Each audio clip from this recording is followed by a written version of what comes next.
Hi everyone, we have here a vector v. Notice this vector notation here, this half arrowhead.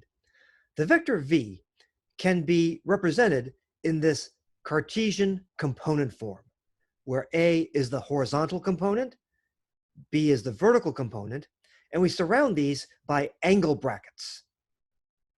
That helps indicate that we have a vector. And of course, the comma here. We can represent this vector using this position vector representation, where we draw the vector from the initial point at the origin, 0, 0.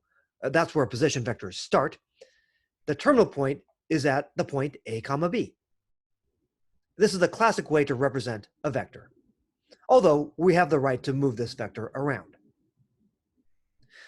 Now, if we are given little a and little b, if we're basically given the coordinates of this terminal point, where the initial point is at the origin, then what formulas can we use, can we derive to get r, or the length of v, the magnitude of v, and theta, the direction angle?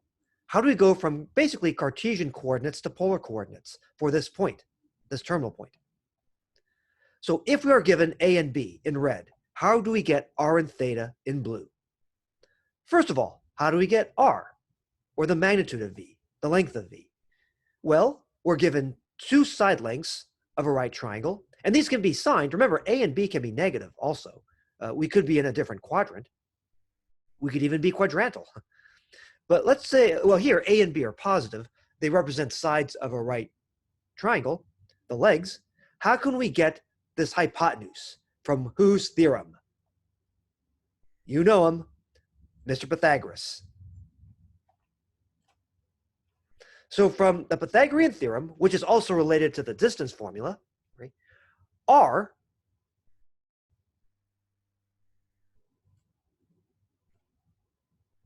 so use blue, r, which we represent as the which we're using as a substitute also for the magnitude or length of v. Remember, you tend to use r more in calculus. R, or the length of v, is given by this, because r squared equals a squared plus b squared, right?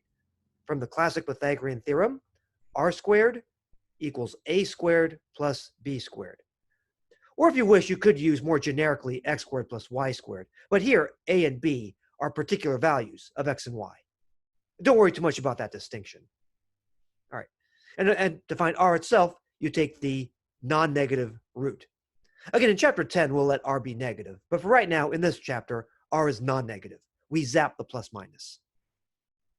So that's going to be a formula that will get you a value for r, or the length or magnitude of v.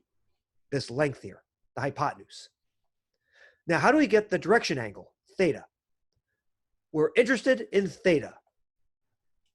You have b and a. You have the opposite side length and the adjacent side length. I guess signed length. They could be negative or 0. Opposite over adjacent. What trig function relates an angle, the opposite side basically, and the adjacent side? How about tangent? How can we relate theta, a and b, or x and y? Okay, well, we need tangent of theta to be b over a, or if you prefer, y over x, more generically. Bear in mind, a cannot be 0, otherwise this is undefined. But if I tell you that the tangent value is undefined, that's helpful. That means that we have maybe a 90-degree angle or a 270-degree angle. Now, I have another note here. Make sure that theta is in the correct quadrant, because you might be really tempted to say, well, if tangent of theta is b over a, can't I just say that theta is the inverse tangent of b over a?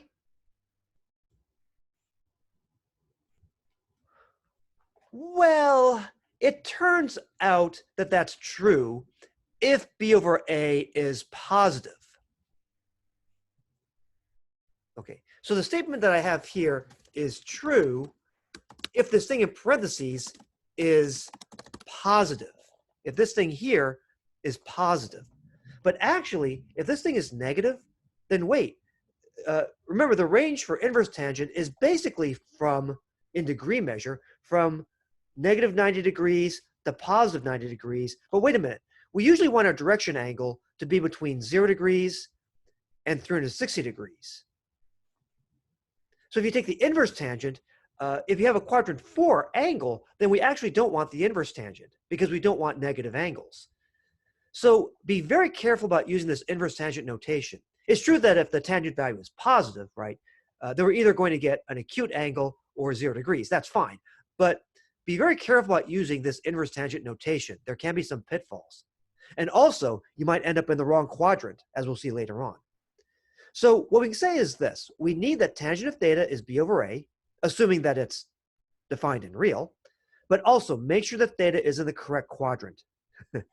Okay, so pick the angle appropriately, and you have to consider quadrant issues, or maybe the angle is quadrantal. All right, so let's do some examples. Let's do an example. Example. I guess I'll, well, let's see. I'll go up here. Example. Let the vector v, remember, if you're writing it, you might want to write it like that. I'm bold-facing it here. Let the vector v be represented by angle brackets, -3, 5. So we can think of it as going from, in position vector representation, from the origin 0, 0, whoa, hi, what quadrant is this guy in? That's a first consideration. What quadrant is this guy in? Well, if you draw it as a position vector, right, -3, 5, that's where the terminal point is. What quadrant is that in? What quadrant is that in? -3, 5, hey, it's in quadrant 2. That's a big deal, all right? So keep that in mind. Okay, we're going to deal with the quadrant 2 angle. Okay, so if the vector is this, in component form, find the magnitude or length of v. Remember, we're thinking of that as r. And also the direction angle theta, where theta is between 0, or 0 degrees, and 360 degrees. Okay? Okay, well, some angle in here has to work, right? Pick the right one. Let's round off theta to the nearest 1/10 of a degree. So read instructions. Okay, folks, how do we go from A and B? I guess I'll put this in red. How do we go from A and B, or if you wish, X and Y, to R, or the length or magnitude of V? We use whose theorem? Mr. Pythagoras. All right. So the length of V, or R, is going to be the square root of, remember, r squared doesn't have the root. R does have the root here. The square root of a squared plus b squared, or x squared plus y squared. Right. Remember to put parentheses. The square of -3 is +9. All right. The square of 5 is 25. We have the square root of 34, which is simplified. On an exam, I might say that distances are measured in meters. Okay, like along the x and y axes, distances are measured in meters. So it might be good to put a unit like meters. Let's say these are scaled in meters. So root 34 meters, that's going to be the length of this vector, the magnitude of this vector. As far as how far you have to walk from the palm tree over here at the origin to get your tickets over here. Okay, how do you get theta, the direction angle? Well, we're going to need this formula over here, right? What relates opposite, adjacent, and the angle? Tangent. All right? Tangent of theta is b over a, or if you wish, y over x. Tangent of theta is b over a, or y over x. It's going to be the 5 over the -3. Okay? Remember that. A lot of people switch these. It's like slope, right? A lot of people switch the slope, and they turn it upside down. It's the y guy over the x guy. The y guy over the x guy, 5 over -3, which is -5/3. So the tangent value is -5/3. Okay. Now, folks, if you were to do the inverse tangent, let's think about this. If you were to do the inverse tangent,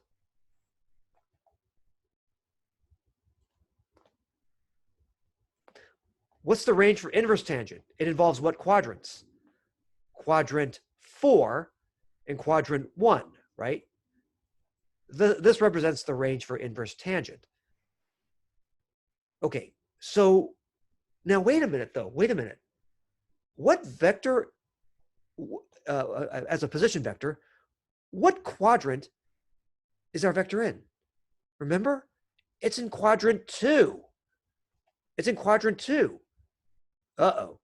So if you do inverse tangent of negative 5/3, you're going to end up in quadrant 4, and we're going to have to do something about that. So again, tangent of theta is negative 5/3. Remember to put your calculator in degree mode, because in chapter 6, we tend to deal with degree measure. Okay. The inverse tangent of negative 5/3 is negative 59.0 degrees. We can use that, but that's not our answer, because negative 59 degrees, okay, is not inside the interval here. So this is not our answer.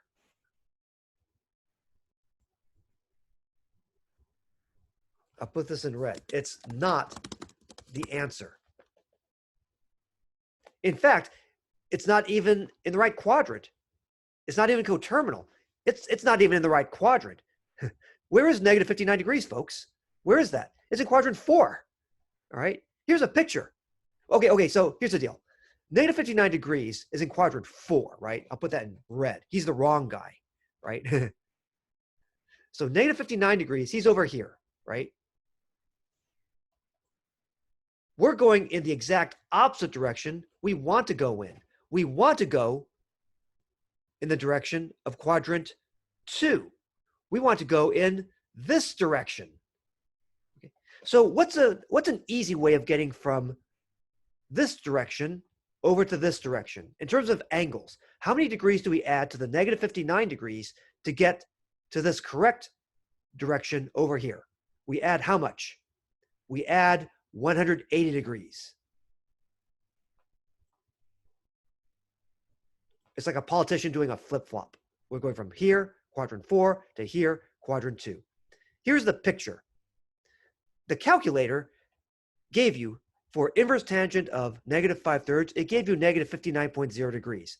You're going in the wrong direction. I mean, you want to go in this direction to get your concert tickets. You're going in the exact opposite direction. You're making things worse. You're going to have to backtrack. Okay, so how do we backtrack, right? We have to add 180 degrees.